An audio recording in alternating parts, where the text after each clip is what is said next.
Seu Antônio era o tipo de pessoa que faz qualquer bairro se sentir como uma família. Aos 58 anos, acordava todo dia às 5h30 para varrer a praça central, cuidar dos cachorros abandonados e ajudar os vizinhos idosos com suas compras. Para todos em Vila Nova, ele era um anjo em forma humana. O homem que nunca dizia não quando alguém precisava de ajuda, que consertava canos vazando de graça e que sempre tinha um sorriso gentil para qualquer pessoa. Mas por que alguém tão bondoso vivia sozinho, sem família, sem passado que pudesse compartilhar? E por que um homem tão sociável evitava completamente ser fotografado, fugia de câmeras e sempre encontrava desculpas para não aparecer em eventos que pudessem ter registro?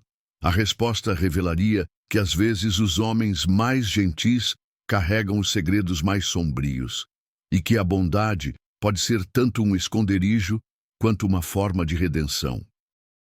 Antônio chegou em Vila Nova em 2018, vindo do interior, como sempre dizia vagamente quando perguntavam sobre seu passado. Alugou uma casinha simples na periferia do bairro, começou a trabalhar como jardineiro autônomo e rapidamente se tornou uma figura querida por todos. Ele tinha uma habilidade especial para aparecer exatamente quando as pessoas mais precisavam, como se tivesse um sexto sentido para o sofrimento alheio. O que mais chamava a atenção em Antônio era sua generosidade quase compulsiva.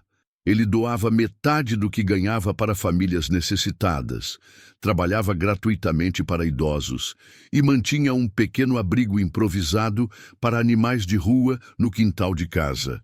Era como se estivesse tentando compensar algo terrível que havia feito no passado, acumulando atos de bondade como se sua alma dependesse disso. Havia pequenos detalhes estranhos que poucos notavam. Antônio sempre verificava discretamente quem estava por perto antes de sair de casa. Mudava de rota frequentemente quando caminhava pelas ruas e tinha um medo irracional de estranhos que faziam perguntas sobre ele. Quando chegavam visitantes desconhecidos no bairro, ele desaparecia por alguns dias, voltando apenas quando tinha certeza de que haviam partido. Antônio também carregava cicatrizes que contavam uma história violenta. Marcas de bala no ombro, cicatrizes de faca nas costelas e, principalmente, um dedo indicador da mão direita que havia sido decepado de forma claramente intencional. Quando perguntávamos sobre essas marcas, ele ria nervosamente e inventava desculpas sobre acidentes de trabalho, que nunca faziam muito sentido. Eram feridas de guerra de uma batalha que ele se recusava a explicar.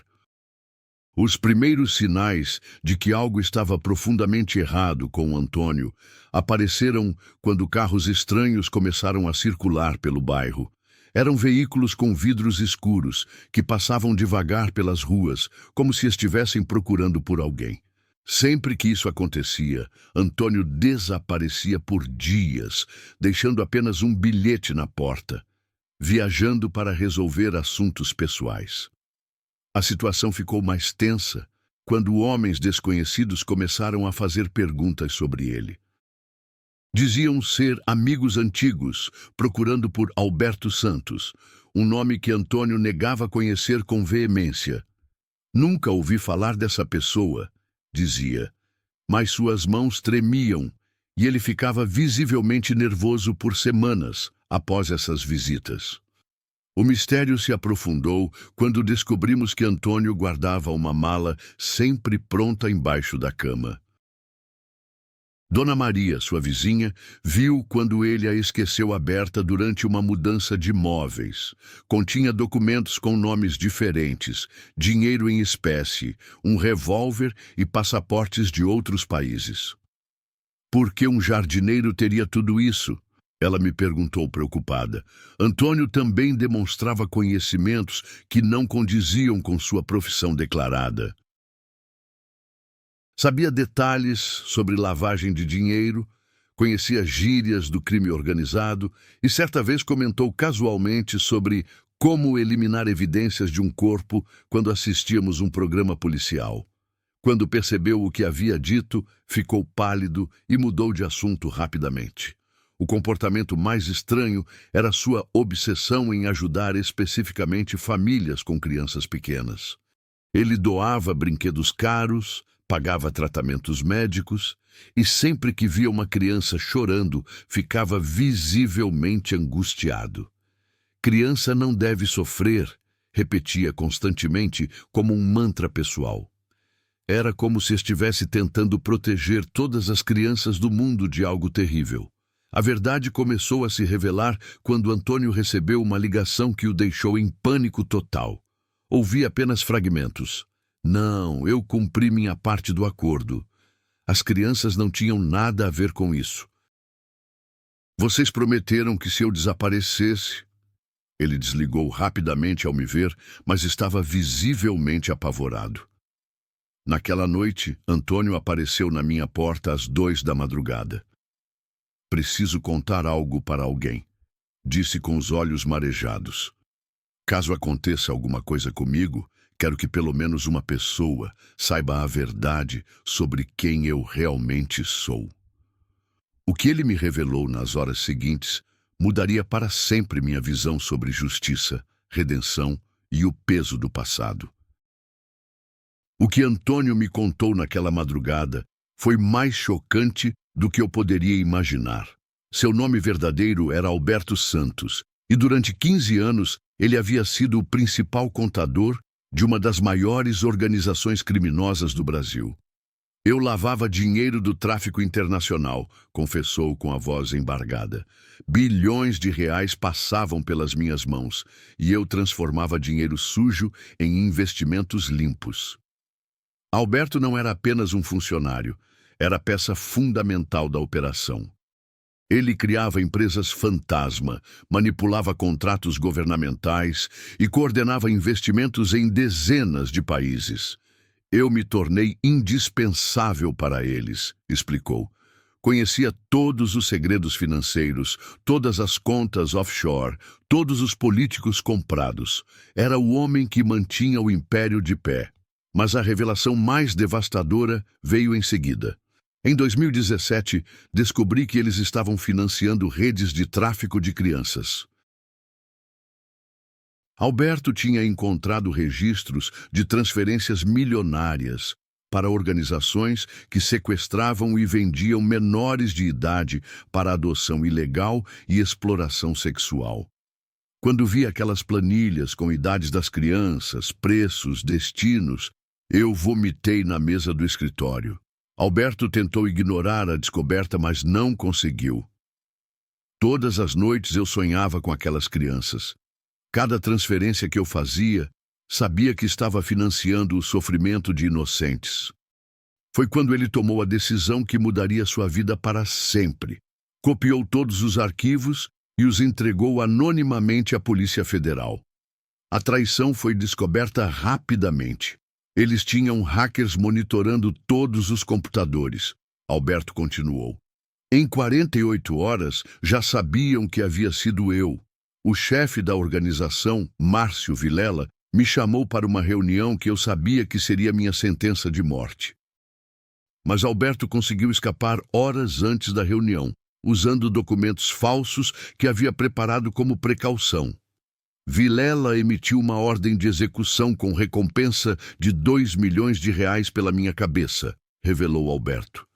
Não apenas para mim, mas para qualquer pessoa que me ajudasse ou escondesse. Desde então, tenho assassinos profissionais me procurando por todo o país. A organização havia colocado seu rosto em uma lista negra que circulava pelo submundo criminal brasileiro. O pior de tudo era que a denúncia de Alberto havia salvado centenas de crianças, mas também alertou outros grupos criminosos que mudaram suas operações. Consegui destruir aquela rede específica, disse entre lágrimas, mas sei que outras continuam funcionando. E agora eles são mais cuidadosos por minha causa. Era por isso que ele sentia a necessidade compulsiva de proteger todas as crianças que encontrava. uma forma de compensar aquelas que não conseguiu salvar. Nos dias que seguiram à confissão de Alberto, observei uma transformação profunda no homem que conhecíamos como Antônio. Dividir o peso daquele segredo com alguém pareceu liberar uma dor que ele carregava sozinho há 6 anos.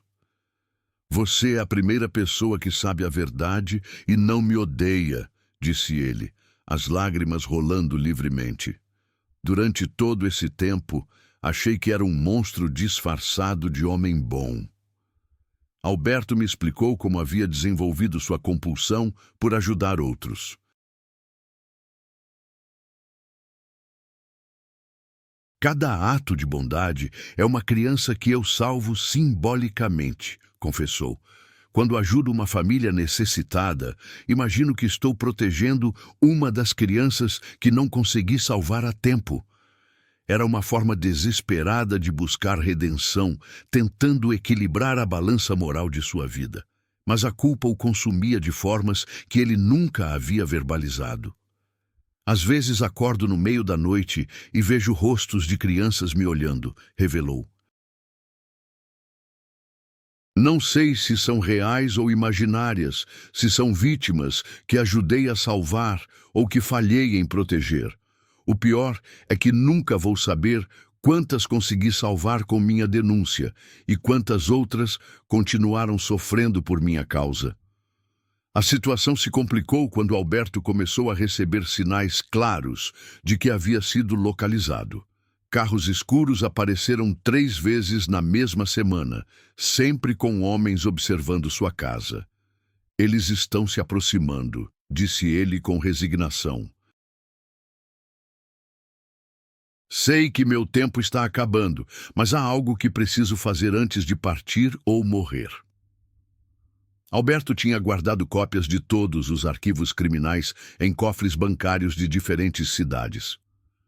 São evidências suficientes para desmantelar pelo menos 5 organizações criminosas, explicou.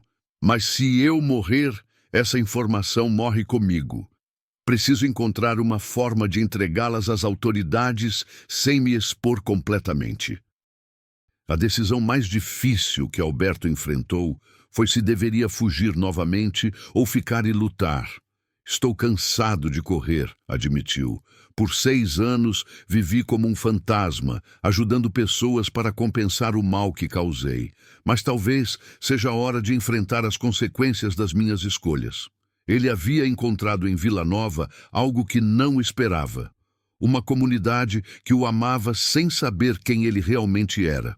O momento de virada veio quando Alberto decidiu confiar na Polícia Federal novamente. Vou entregar todas as evidências que tenho, aceitar proteção oficial e testemunhar contra todos eles, declarou. Se morrer no processo, pelo menos morrerei tentando salvar mais crianças. Era uma decisão que exigia coragem extraordinária, considerando que sua primeira denúncia quase o matou. Vocês me deram algo que eu pensava ter perdido para sempre, disse Alberto para toda a comunidade. Me deram a chance de ser uma pessoa boa de verdade, não apenas alguém tentando compensar o passado. Agora quero retribuir essa bondade, protegendo outras pessoas, da mesma forma que vocês me protegeram sem saber. A confrontação final que Alberto temia chegou em uma manhã de domingo aparentemente tranquila. Ele estava distribuindo café da manhã para moradores de rua na praça quando 3 carros pretos cercaram o local.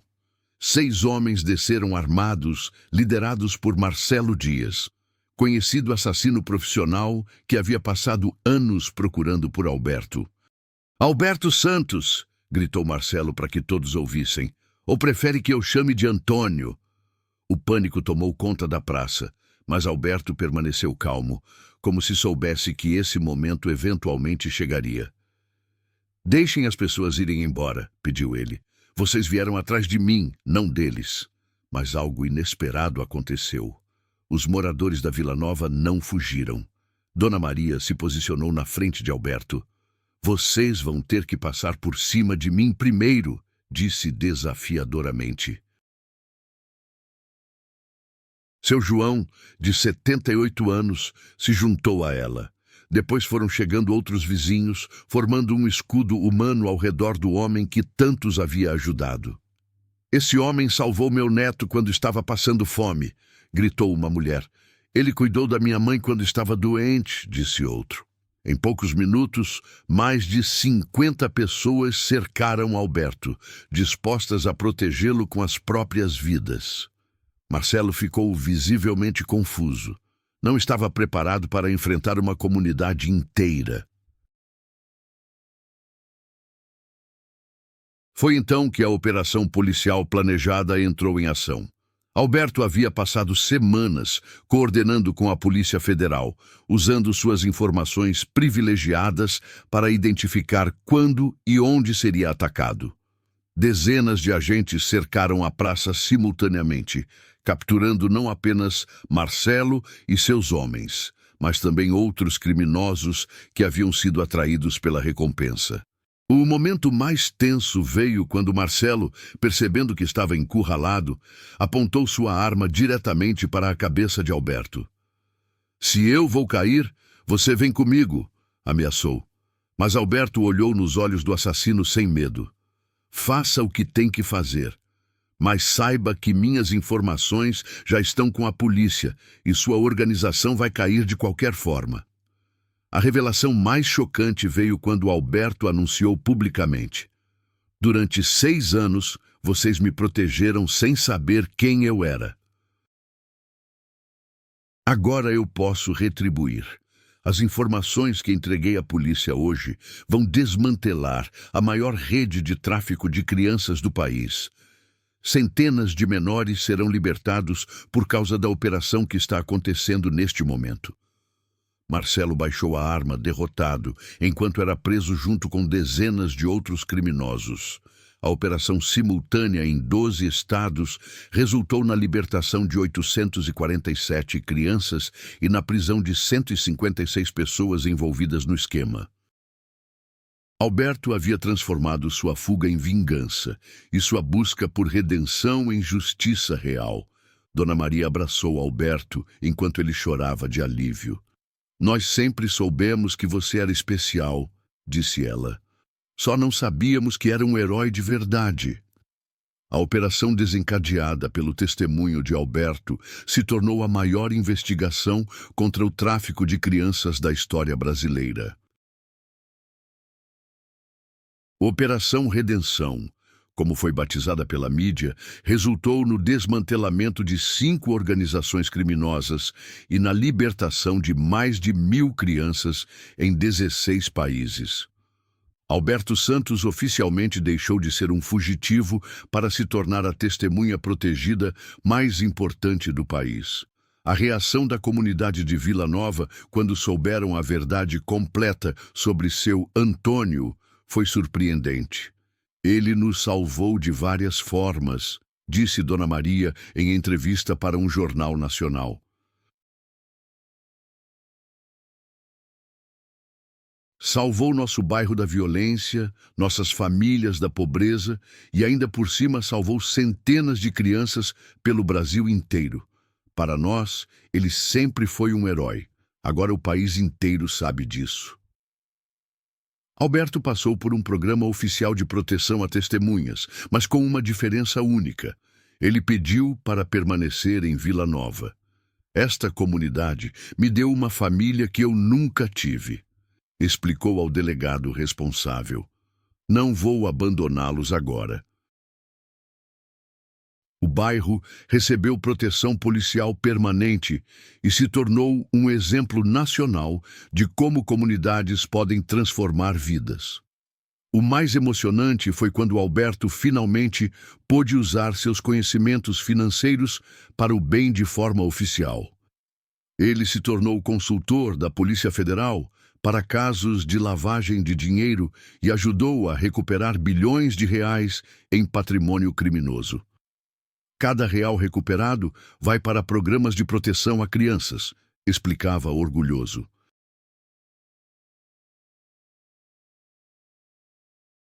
Era a redenção completa que ele havia buscado por anos. A transformação pessoal de Alberto foi notável. O homem assombrado que escondia segredos se tornou um defensor público das crianças, dando palestras em escolas e coordenando programas de prevenção ao tráfico. Passei 15 anos financiando o mal, dizia em suas apresentações. Agora vou passar o resto da vida combatendo-o. Vila Nova se tornou uma comunidade modelo, recebendo investimentos governamentais para melhorias urbanas. Alberto usou parte da recompensa que recebeu por suas informações para criar um centro comunitário que oferece educação gratuita, atendimento médico e proteção para famílias vulneráveis. É minha forma de garantir que nenhuma criança daqui seja alvo de criminosos, explicava. O relacionamento de Alberto com a comunidade se aprofundou ainda mais. Ele foi oficialmente adotado como avô por dezenas de crianças locais, participava de todas as festas familiares e finalmente tinha a família grande que sempre sonhou. Demorei 58 anos para entender o que era amor de verdade, refletia. Valeu a pena a espera. 6 meses após a operação, Alberto recebeu uma carta que o fez chorar. Era de uma menina de 12 anos que havia sido libertada graças às suas informações. Obrigada por me salvar, tio Alberto, dizia a carta. Agora posso ir à escola e ter uma família de verdade. Era a confirmação de que sua busca por redenção havia se tornado realidade. 3 anos após a Operação Redenção, Alberto Santos celebrou seu 61º aniversário em uma festa que reuniu mais de 200 pessoas na Praça Central de Vila Nova. A mesma praça onde quase foi assassinado e onde sua vida mudou para sempre. A festa foi organizada pelas famílias que ele havia ajudado ao longo dos anos, mas agora incluía também crianças que haviam sido libertadas graças às suas informações. Vovô Alberto, como é carinhosamente chamado por toda a comunidade, se tornou uma figura nacional na luta contra o tráfico de crianças. Seu centro comunitário expandiu para 3 prédios e atende mais de 1.000 famílias mensalmente. Cada criança que passa por aqui é uma vitória contra meu passado, ele diz com orgulho, observando dezenas de meninos e meninas brincando no pátio que ele mesmo ajudou a construir. A redenção de Alberto se completou de forma inesperada, quando ele recebeu uma visita especial. Maria Eduarda, agora com 15 anos, foi uma das primeiras crianças libertadas pela operação. Ela viajou de Recife com a família adotiva para conhecer pessoalmente o homem que a salvou. Quero estudar direito para ajudar outras crianças como o senhor me ajudou, disse ela, abraçando Alberto como se fosse seu próprio avô.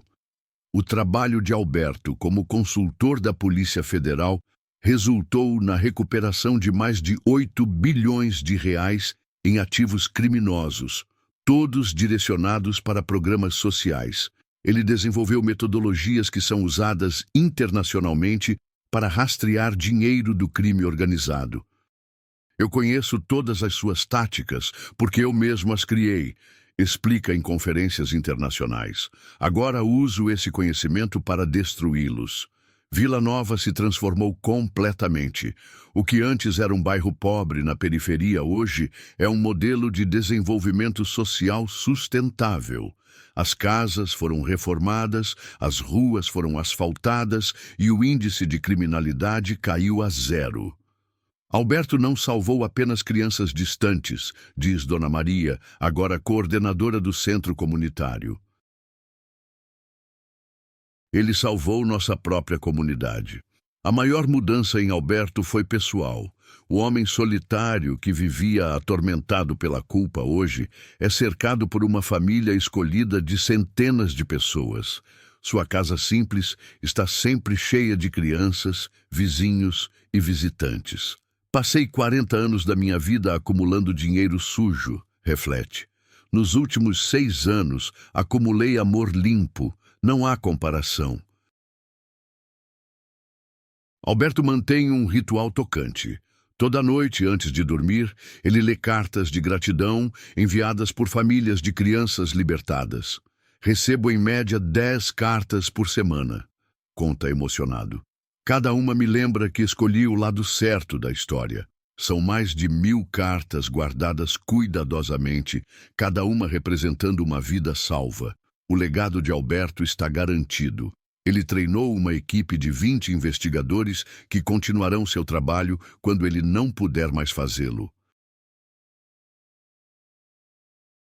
O centro comunitário tem recursos para funcionar por décadas e Vila Nova se tornou um símbolo nacional de como é possível transformar comunidades através do amor e da dedicação.